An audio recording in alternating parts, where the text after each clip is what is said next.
आज की मुलाकात में क्या बात हुई? क्या अमरीकी सफ़ीर इमरान खान की रिहाई के लिए मुलाकात करने आए थे या एजेंडा कोई और था? इस बारे में बहुत सारे लोग पूछ रहे हैं।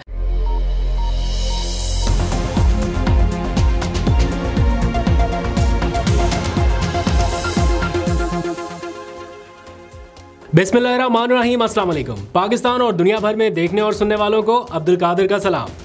एक व्लॉग तो पहले मैं अपलोड कर चुका और दूसरा इसलिए अपलोड करना पड़ा बिकॉज खबरें बहुत सारी हैं और एक व्लॉग में तो कवर हो नहीं सकती। वो तो खैर अली अमीन गंडापुर की स्पीच थी, लेकिन बड़ा ज़रूरी था कि आज पूरे दिन की क्या एक्टिविटीज़ हैं वो भी आपके सामने रखूं, क्योंकि जब से मैं सो के उठा हूँ तब से लेके अब तक मैं सिर्फ दो ही काम कर रहा हूँ, या तो फ़ोन सुन रहा हूँ या फिर न्यूज़ अपने हेड ऑफिस को भेज रहा हूँ, क्योंकि बैक टू बैक इतनी ज़्यादा एक्टिविटीज़ रही आज पूरा दिन कि और कोई काम नहीं था, सिर्फ ये खबरों वाला काम ही था। तो मैंने सोचा एक तो खबरें बहुत सारी हैं और फिर पाकिस्तान तहरीक इंसाफ के लिए कुछ अच्छी खबरें भी हैं, तो क्यों ना सारी एक एक करके आपके सामने रखी जाए।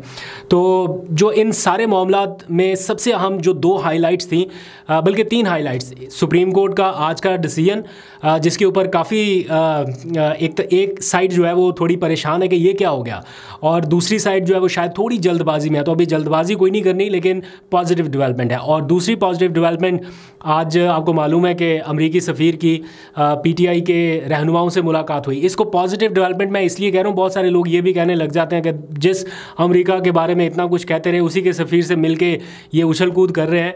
दो चीज़ें इसमें भी बड़ी अहम है, ये मुलाकात कोई छुप छुपा के नहीं हुई। मतलब ये था ना, कुछ लोग जाते थे मुलाकात कर आते थे, किसी को मालूम भी नहीं होता था कि अमरीकी सफ़ीर से मुलाकात कर ली, इतना खुफिया रखा जाता था। इस मुलाकात की जो ख़ास बात है, जो अप्रिशिएट करनी चाहिए, कि ये मुलाकात कोई ऐसा नहीं है कि पीटीआई का वफ्द पहुंच गया अमरीकी सफ़ीर के सफारत खाने में कि जनाब हमसे मुलाकात करें, वो खुद आए चल के।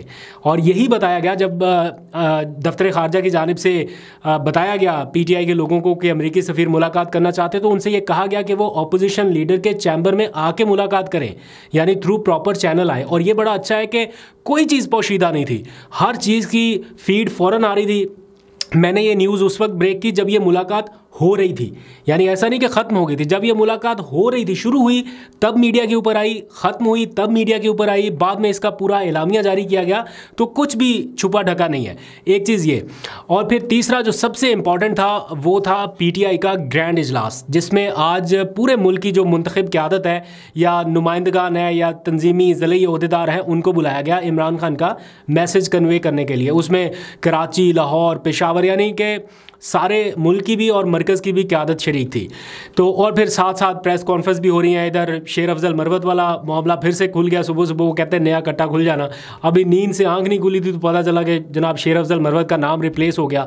बस ये तब से सुबह कोई 10:30 बजे से लेके अब तक ये सारे फ़ोन चल रहे हैं और इस तरह आ रही अपडेट्स के एक के बाद एक के बाद एक। तो पहले किस पे बात करें? पहले ज़रा सी बात कर लेते हैं ये ग्रैंड इजलास के ऊपर, फिर बाकी डिटेल्स के ऊपर आता हूँ। शेर अफजल मरवत के हवाले से बड़ी इंटरेस्टिंग स्टोरी है कि उन्हें क्यों रिप्लेस करना पड़ गया वकास अकरम के साथ। इनसाइड इन्फॉर्मेशन कुछ हाथ लगी है।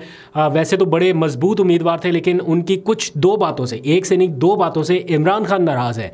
और इस बात का जो तस्दीक है वो एक से ज़ायद पार्टी रहनुमाओं ने, जो बड़े करीबी हैं, कोई ऐसा नहीं कि मुखालफत में, लेकिन करीबी रहनुमाओं ने की है। शेर अफजल मरवत भी अगर अपना मौक़िफ़ देना चाहें तो ज़रूर उनसे भी पूछा जाएगा, लेकिन जो इनसाइड इन्फॉर्मेशन है वो बता देता हूँ। पहले ज़रा इसी पे बात कर लेते हैं। जो ग्रैंड इजलास हुआ, उस इजलास में बेसिकली ये 1 पॉइंट एजेंडा था कि 9 मई के हवाले से इजलास, और लोगों को जो कहा गया, पहले तो मीडिया को बाहर रखा गया, किसी को परमिशन ही नहीं थी अंदर जाने की, बल्कि यहाँ तक आके कह दिया गया कि मीडिया का कोई बंदा यहाँ पे खैबर पख्तूनख्वा हाउस के बाहर ना खड़ा हो, उनकी DSNG सैटेलाइट वैन ना हो। पुलिस एहलकारों ने आके गालबन ऐलान किया।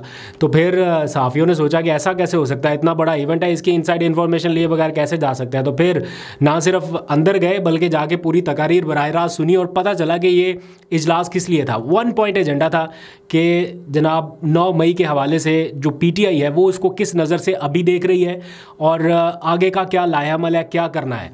अली अमीन गंडापुर ने तो जिस तरह तकरीर की वो मैंने अपलोड कर दी, बड़ी धुआंधार तकरीर है। उन्होंने तो जो ऐलानात कर दिए और कहा कि हर कारकुन, हर वर्कर, बतौर उन्होंने कहा वज़ीर आला मैं ये पैगाम दे रहा हूँ कि दो दो झंडे जो हैं वो एक डंडे के ऊपर लेके चलें, पाकिस्तान का और पीटीआई का। और अगर किसी ने वो झंडा लेके आपसे कोशिश की छीनने की या किसी पुलिस एहलकार ने, तो उसके ऊपर गद्दारी के मुकदमे दर्ज होंगे। ये अली अमीन गंडापुर का। और भी बहुत सारी सख्त बातें उन्होंने इमरान खान की रिहाई को लेकर, और जो एक टाइम लाइन है कि किस टाइम लाइन को वो किस तरह से देख रहे हैं, वो उन्होंने बताई है। वो व्लॉग सेपरेट मैंने अपलोड कर दिया, अगर आप जाके देखना चाहें तो इससे पहले वो अपलोडेड है। लेकिन ओवरऑल तमाम अराकीन ने आके तकारीर की, और जो मैं अंडरस्टैंड कर पाया हूँ वो ये था कि जनाब डरने की या सहम के चलने की ज़रूरत नहीं है। अभी वक्त है मुज़ाहमत का, मुज़ाहमत करनी है, लेकिन आइन और कानून के दायरे में रहते हुए और बड़ी समझदारी के साथ के मामलात बिगड़ने की बजाय उलझने की तरफ चल पड़े। तो इस इजलास की और भी बहुत सारी तफसीलात आहिस्ता आहिस्ता मैं बताता रहूँगा। अब आ जाइए ज़रा सुप्रीम कोर्ट की तरफ। सुप्रीम कोर्ट ऑफ पाकिस्तान से आज जो डिसीजन आया मखसूस नशिस्तों के हवाले से, उसके ऊपर एक तबका जो है वो बड़ा परेशान है कि ये क्या हो गया। मतलब उनका जो पूरा एक प्लान था आइनी तरमीम के हवाले से भी और बहुत सारी चीज़ें थी, तो वो अब थोड़ा सा ख़तरे में पड़ गया है, कंप्लीट नहीं थोड़ा सा।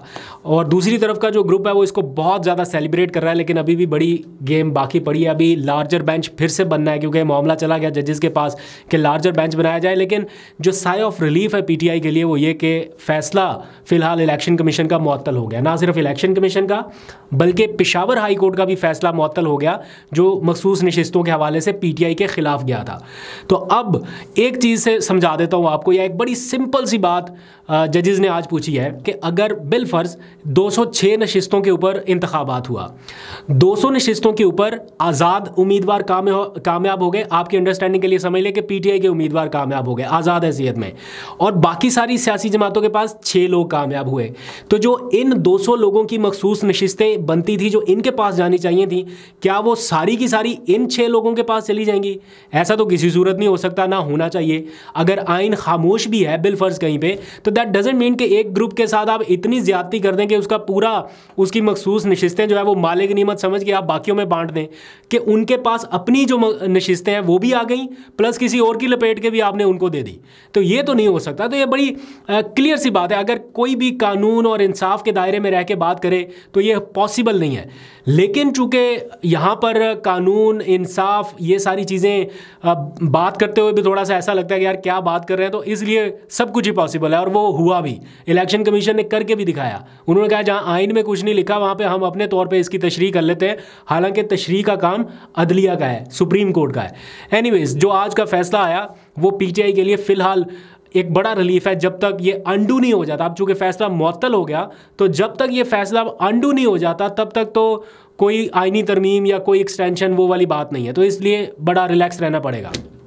अच्छा, आज की पॉजिटिव डेवलपमेंट वो मैं पहले ही डिस्कस कर चुका, अमरीकी सफ़ीर की मुलाकात, उसका एलामिया, सारा कुछ जो पॉजिटिव डेवलपमेंट, जिसमें बहुत सारे लोग पूछ रहे हैं कि इमरान खान की रिहाई के बारे में आज की इजलास में क्या बात हुई, आज की मुलाकात में क्या बात हुई, क्या अमरीकी सफ़ीर इमरान खान की रिहाई के लिए मुलाकात करने आए थे या एजेंडा कोई और था? इस बारे में बहुत सारे लोग पूछ रहे हैं।